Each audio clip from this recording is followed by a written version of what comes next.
Listen to that head ring. The Fairbanks and Cole, model unknown to me. Dated around 1880, confidently. Look at that beautiful inlay around the rim there. I don't know if the camera will focus on that their maker's mark. Put it in the light maybe. I think it says model number, or the serial number is 2646. The tailpiece, I think we determined it's not original, but it is era appropriate. September 21, patent 1886. The strings are, I call them Blue Gums custom set. It's going to be some labellas. I believe it's 20, 24, 26, and 20 for the rectified nylon, and then the low string, the silver spun, is 24. So just in order: 20, 24, 26, 24, 20.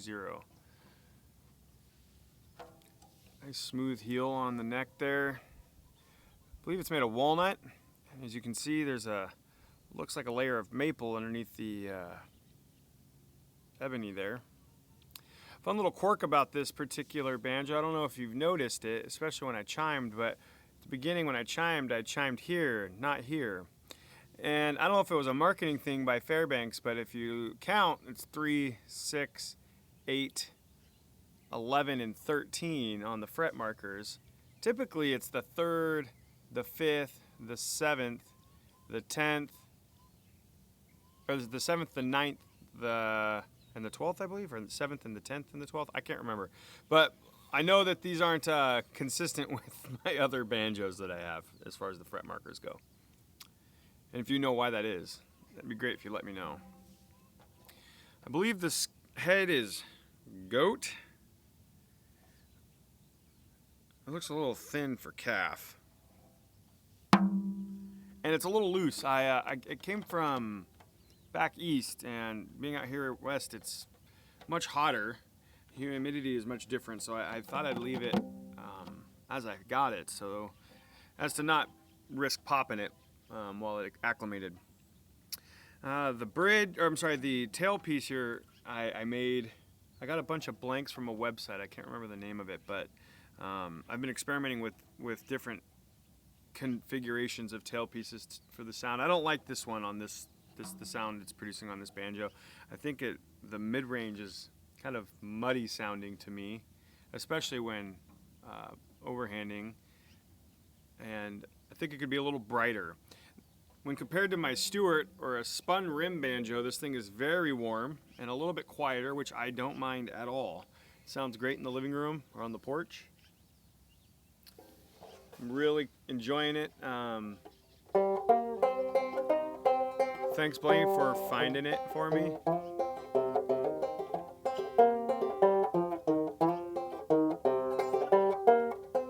I haven't played this one in a while.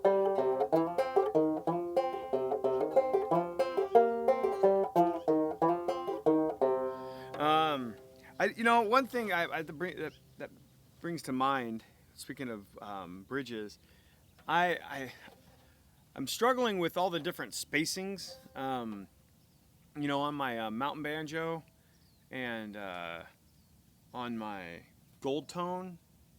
I got the Morris bridge on my gold tone, the mountain banjo, and I believe that minstrel banjo are all pretty close to like crow spacing.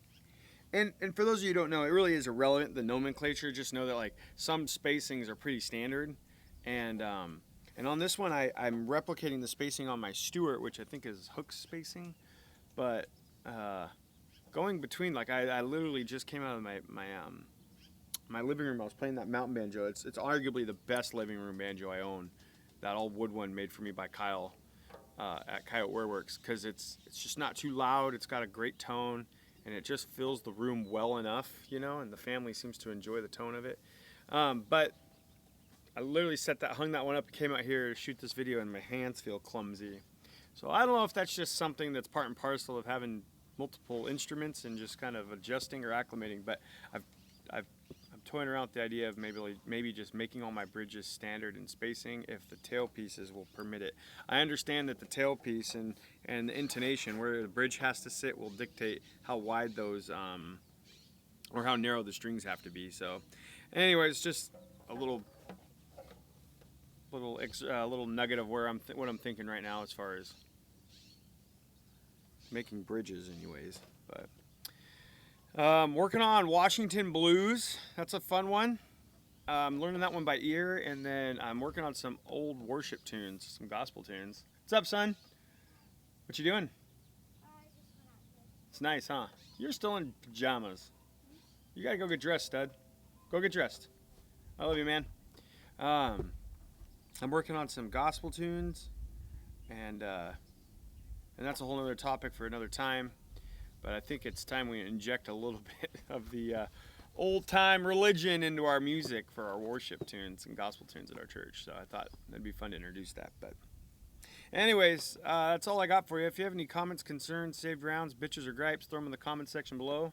Thanks for stopping by to check out the Fairbanks and Cole banjo. And hopefully I'll be playing it and featuring it more in my future videos. If you have any requests, let me know in the comments. That'd be great. I think it'd be cool to start learning other music. If you guys know of any that would sound good, I would appreciate it. Anyways, that's all I got for you. I'll see you on the next one.